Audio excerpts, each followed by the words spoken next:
Hello friend, अगर channel पे नए हैं तो चैनल को सब्सक्राइब करें। आज हम आपके लिए लेकर आए हैं जैक बोर्ड द्वारा प्रकाशित model set class 10th। Subject Hindi है और हम इससे पहले 2 सेट करवा चुके हैं, थर्ड सेट करवाएंगे। समय आपको दिया जाएगा 1 घंटे 30 मिनट एग्ज़ाम में, और जिसमें आपको 40 क्वेश्चन पूछे जाएंगे और 40 नंबर आपको मिलेंगे। पिछले सेट में तो आप लोग को बता दिया गया क्या कि इस क्या अनिवार्य है। सो सभी प्रश्न का उत्तर देना अनिवार्य है, और प्रश्नों का कुल संख्या जो है 40 रहेगा। इसमें आपको एक प्रश्न के लिए एक आंसर प्राप्त होंगे, और इसमें आपको 4 ऑप्शन दिया जाएगा। 4 में से कोई एक आंसर होगा। गलत उत्तर के लिए आपको कोई अंक नहीं काटे जाएंगे। पहला आपको गद्यांश दिया जाएगा खंड ए में, जो क्वेश्चन नंबर 1 से 5 तक का आंसर आप देंगे। अब इसको देख सकते हैं गद्यांश को, इसको रीड करना है और उसके बाद फिर नीचे दिए गए प्रश्न का जवाब देना है। तो यहाँ पे फर्स्ट क्वेश्चन जो है, मानव जाति को महत्व देने में किसका योगदान है। तो इसमें जो योगदान है विवेक और विचारों का है। दूसरा क्वेश्चन है यहाँ पे, मानव की श्रेष्ठता की नींव क्या है। तो जो श्रेष्ठता का नींव जो है सद विचार है। तीसरा क्वेश्चन है यहाँ पे, विचारों की पूंजी में शामिल नहीं है।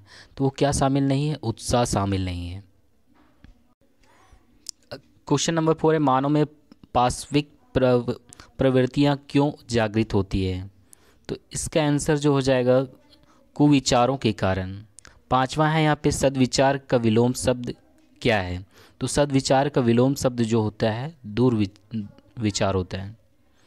नेक्स्ट यहाँ पे दिया हुआ दूसरा निर्देश है कि सही उत्तर के लिए आपको 6 से 10 प्रस्तुत पाठ्यांक को ध्यानपूर्वक पढ़ना है और इसका जवाब देना है। नेक्स्ट क्वेश्चन है सृजन के आकाश से क्या आशय है।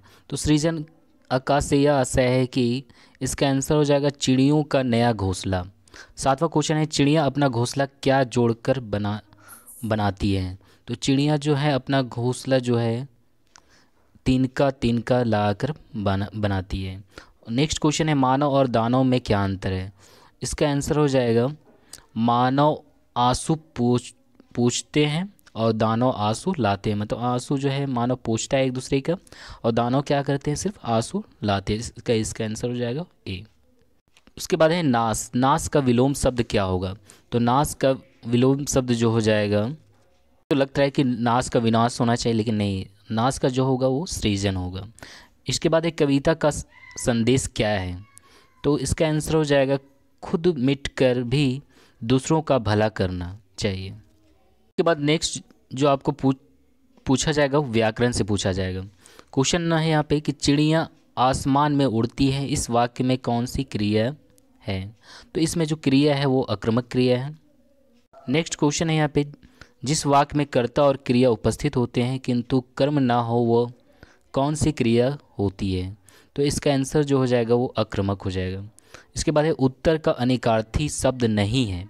अगर अनिकार्थी शब्द पूछा जाता तो जवाब उत्तर दिशा बाद का ही सब होता, लेकिन यहाँ नहीं पूछ रहा है, इसलिए यहाँ पे हो जाएगा दक्षिण दिशा। इसके बाद क्वेश्चन नंबर 14 है, रात में विग्रह का समस्त पद कौन सा होगा। तो इसका आंसर जो हो जाएगा रातों रात हो जाएगा। इसके बाद क्वेश्चन नंबर 15 है, जिस समास में पहला पद अव्यय और प्रधान होता है वह कौन सा समास होगा। तो इसका आंसर जो हो जाएगा पहला हो जाएगा अव्ययी भाव समास। इसके बाद क्वेश्चन नंबर 16, मिश्र वाक्य में एक प्रधान उपवाक्य और शेष कौन सा उपवाक्य होता है। तो इसका आंसर जो हो जाएगा आश्रित उपवाक्य हो जाएगा। क्वेश्चन नंबर 17, राजा का राजमहल कौन सा समास है। तो इसका आंसर जो हो जाएगा कौन सा समास होगा, तो ये तत्पुरुष समास होगा। नेक्स्ट क्वेश्चन है यहाँ पे, निम्न में से किस वाक्य में समुच्चय बोधक शब्द का प्रयोग हुआ है। तो इसका आंसर जो हो जाएगा मोहन और सोहन घनिष्ठ मित्र हैं। नेक्स्ट क्वेश्चन है 19, बच्चे गीत गा रहे हैं, इस वाक्य में कौन सा वाच्य है। तो इसमें जो वाच्य हो जाएगा ये हो जाएगा कर्म वाच्य हो जाएगा।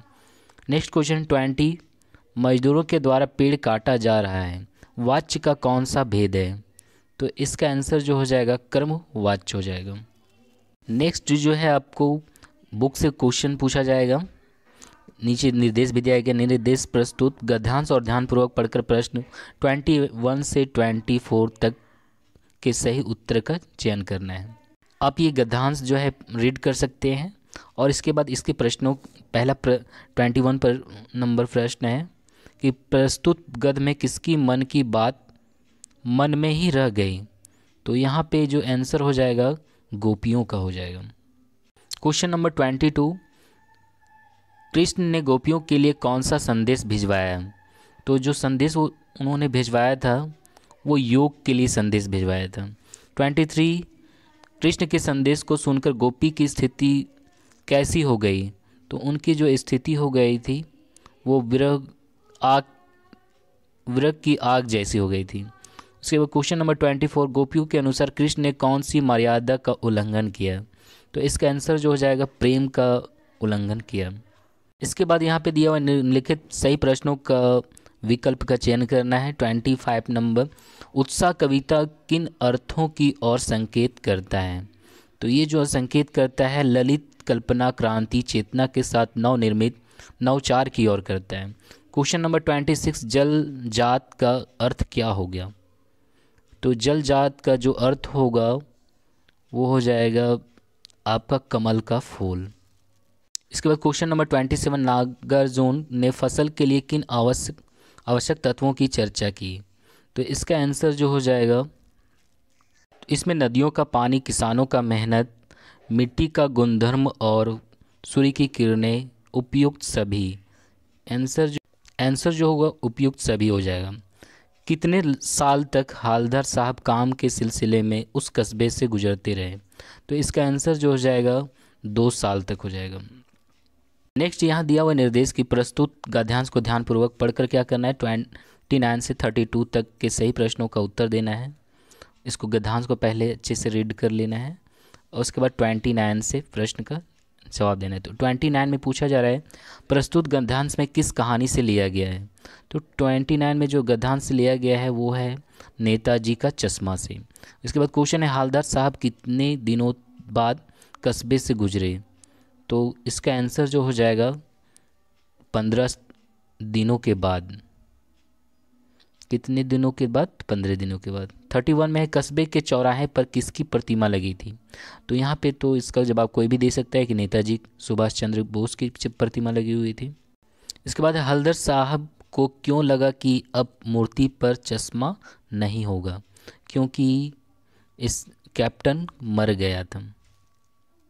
क्वेश्चन यहाँ निर्देश दिया गया निम्नलिखित प्रश्नों का सही विकल्प का चयन कीजिए। क्वेश्चन है 33 में बाल गोविंद भगत ने बेटी की क्रियाक्रम में किससे आग दिलाई। तो इसका आंसर जो हो जाएगा सी पतोहू से। 34 में है कि बाल गोविंद भगत पाठ के आधार पर बताई कि श्रम बिंदु का क्या अर्थ है। तो इसका आंसर जो हो जाएगा पसीना। 35 में है कि तेरी गठरी में लगा चोर मुसाफिर जाग जरा पंक्ति किस कहानी से ली गई है। तो ये जो ली गई है बाल गोविंद भगत से ली गई है। इसके बाद क्वेश्चन है 36 बाल गोविंद भगत की संगीत साधना का चरम उत्कृष्ट कब देखा गया। तो इसका आंसर जो हो जाएगा जब उनका इकलौता बेटा मरा था।